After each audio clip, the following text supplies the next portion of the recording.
उचित फल दिया।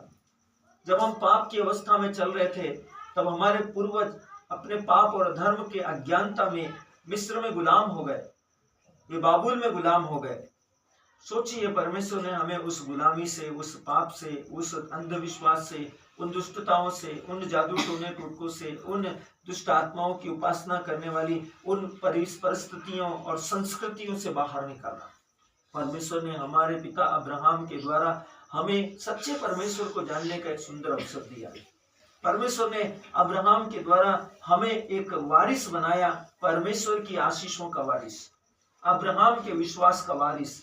विश्वास के वारिस होने के नाते उसने हमें विश्वास का बीज बना दिया, ताकि जहां कहीं बीज गिरे विश्वास उत्पन्न हो, विश्वास पैदा हो। जहां कहीं भी जिस किसी से भी आप मिले, आप विश्वास की बातें करें। हमें विश्वास के एक बीज के रूप में बोया गया है, ताकि हम प्रभु यीशु मसीह के लिए एक योग्य जनरेशन बन सके, ताकि मसीह इस जनरेशन में पैदा हो। समय पूरा हुआ, काल की गणना हुई और मसीह ने जन्म लिया। सोचिए कितनी अद्भुत बात है। इस विश्वास के बीज की संतति के बीच परमेश्वर ने अपने पुत्र के रूप में स्वयं को, बाइबल कहती है कुलोसियों की पुस्तक में, परमेश्वर के वचन में, पत्रियों में, कि ईसा मसीह कल, आज और कल एक रूप रहने वाले परमेश्वर है। आपको संदर्भों को समझना पड़ेगा। ईसा मसीह कल, आज और कल एक रूप रहने वाले परमेश्वर है। आपको समझ में आएगा कि क्यों यहाँ संत पौलुस उन्हें परमेश्वर कहते हैं।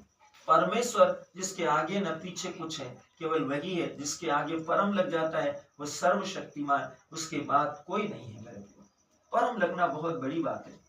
इस संदर्भ को समझिए, इस शब्द की परिकाष्ठाओं को समझने की कोशिश कीजिए। बाइबल कहती है कि यूहन्ना ने इस भेद को समझाया। आदि में, मतलब प्रारंभ में, जब पृथ्वी पर कुछ नहीं था, परमेश्वर था। सोचिए, परमेश्वर का वचन क्या था? प्रारंभ में, आदि में वचन था। क्या कोई था जो ईश्वर को देखने का दावा कर सके? कोई नहीं था। इसलिए बाइबल कहती है, इसलिए यूहन्ना ने कहा, इसलिए उत्पत्ति में कहा कि आपके जल पर विचरण करता था। क्यों विचरण करता था परमेश्वर का आत्मा? क्योंकि परमेश्वर का आत्मा परमेश्वर का शब्द है। आप मेरी आवाज को कहां से सुन रहे हैं? मेरे मुंह से सुन रहे हैं। यदि मैं चुप हो जाऊंगा तो मेरी आवाज नहीं सुनाई देगी। मेरी जो आवाज है, मेरे जो शब्द है, वो मेरे मस्तिष्क में रहेंगे या मेरे मुंह में रहेंगे। जब तक मैं कहूंगा नहीं, आप तक वो नहीं पहुंच सकते। इसका मतलब जो कुछ मैं कहना चाहता हूं, वो मेरे मुंह के शब्दों के द्वारा आप तक पहुंच सकते हैं। जब तक मैं नहीं कहूंगा, वो मेरे मस्तिष्क और मेरे मुंह में होगा। परमेश्वर को किसी ने नहीं देखा था, तो परमेश्वर की वाणी सुनाई देती थी। तो जो कुछ परमेश्वर कहता था वो कहा जाता था, यह प्रभु की वाणी है, यह सर्वशक्तिमान का वचन है। आप इस संदर्भ को समझिए।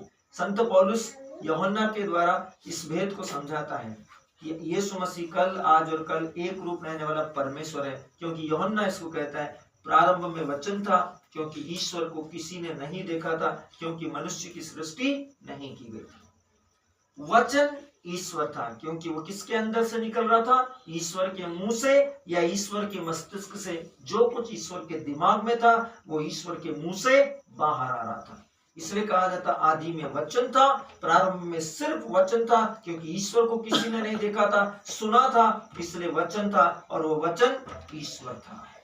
वो वचन ईश्वर के साथ था। क्यों? क्योंकि ईश्वर की आवाज, उसकी वॉइस, उसका साउंड उसके अंदर से निकलता है। उसके बाजू से, उसके पीछे से, उसके आगे पीछे से नहीं निकलता है, उसके मुंह से निकलता है, उसके अंदर से निकलता है। वो ईश्वर के साथ था। परमेश्वर का तीसरा जन, जिसे आप शब्द कहते हैं, वो शब्द कहाँ है? उस शरीर में जिसमें वो विद्यमान है। वो आवाज विद्यमान है। परमेश्वर का पहला जन शरीर, परमेश्वर का दूसरा जन शब्द, परमेश्वर का तीसरा जन आत्मा। मेरी आत्मा मेरे ही शरीर में है, वो इस कुर्सी में नहीं है, इस टेबल पर नहीं है, वो कहीं और नहीं है। तो परमेश्वर सर्वशक्तिमान, जब उसके आत्मा की सहभागिता, जब आप उसके आत्मा के सिम्टम्स को देखते हैं, सत्यनिष्ठा को देखते हैं, भलाई को देखते हैं, अनुग्रह को देखते हैं, अनुकंपा को देखते हैं, विनम्रता को, सहनशीलता को, उसके क्रोध को देखते हैं, आपको झट पता चलता पवित्र आत्मा की सामर्थ्य परमेश्वर का क्रोध है। यह सृष्टिकर्ता ईश्वर की उपस्थिति का सिम्टम्स है। आप उसको, उस आत्मा की गतिविधियों को आप महसूस करते हैं, ये परमेश्वर का है। आप वचनों में जो शिक्षाओं के द्वारा परमेश्वर के ज्ञान की बातों को सुनते हैं, आप कहते हैं यह परमेश्वर की वाणी है। सोचिए कि जब परमेश्वर खुद, जिसको किसी ने नहीं देखा, वो शरीर बनकर आया, तो क्यों नहीं गैब्रियल पवित्र निष्कलंक कुंवारी मां मरियम के सामने झुकेगा। बाइबल कहती है कि इससे पहले कि परमेश्वर कुछ कहे वो हो जाता है, क्योंकि वो कहने से पहले परमेश्वर के दिमाग में आ जाता है। जो कुछ परमेश्वर के दिमाग में आया वो हो जाता है। यही कारण है कि बाइबल कहती है कि इससे पहले कि आपने पाप किया, आपके मन में आया, वो परमेश्वर की दृष्टि में अपराध की श्रेणी में लिख चुका है, वो गिना गया है, वो स्थापित हो चुका है। भले आपने किया क्यों नहीं हो, भले आपने नहीं किया हो, आपने सिर्फ अभी सोचा हो, लेकिन उसकी कल्पना आपके अंतरतम में आ गई है, आपकी बुद्धि में आ गई है, आपके मस्तिष्क में आ गई है, आत्मा के स्तर में वो पाप स्थापित हो चुका है। आप उसके लिए सोचो कि आप उसके लिए आप ये सोच सकते हैं कि मैंने तो किया नहीं, केवल मेरे दिमाग में आया, मैं इसके लिए कन्फेशन क्यों करूं। लेकिन परमेश्वर जो कि एक आत्मिक ईश्वर है, उससे पता है कि आपने आत्मा में उस पाप को किया है। आपको परमेश्वर के वचन को समझना पड़ेगा। इसलिए परमेश्वर जो कि सर्वशक्तिमान है, जो आदि में वचन है और वचन ईश्वर है, और वचन जो सर्वोच्च ईश्वर जो देहधारी होकर, अब जब उसको किसी ने देखा है प्रथम बार, पहली बार, तब वो चरनी में लेटा हुआ यीशु है। वो परमेश्वर जो आदि में विद्यमान था, जिसके कहने से स्वर्ग, पृथ्वी, नक्षत्र, तारागण, स्वर्गदूत और उसकी सब श्रेणियां बनाई गई, वो शब्द परमेश्वर यीशु मसीह है। वह सर्वशक्तिमान है, वह सर्वोच्च ईश्वर है। क्या आपने नहीं देखा कि वो मर गया, लेकिन अधोलोक में, नरक में मृत्यु ने उसे अपने वश में नहीं कर पाई।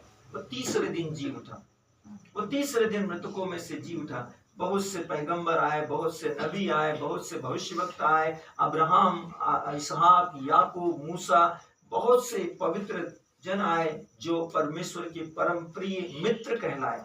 सब आए, सब मर गए। सोचिए, यीशु मसीह तीसरे दिन मृतकों में से जी उठा, क्योंकि उसने अपने जीवन काल में कहा, मुझे अपने जीवन को देना और उससे फिर से ग्रहण करने का पूर्ण अधिकार है।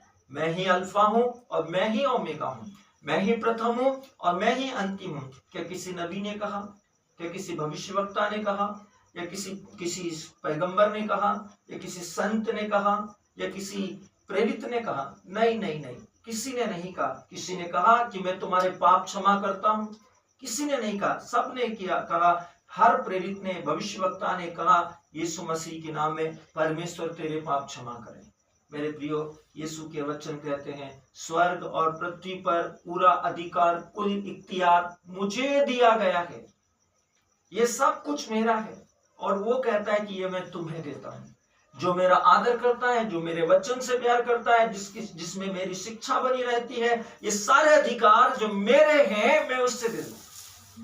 आपने किसान के उस दृष्टांत को अच्छे से समझिए कि एक सुबह से सेवक गया और एक व्यक्ति को एक दिन की दिहाड़ी के लिए काम पर लगाया, मजदूरी पर लगाया, और उससे तय किया गया 1 दिनार।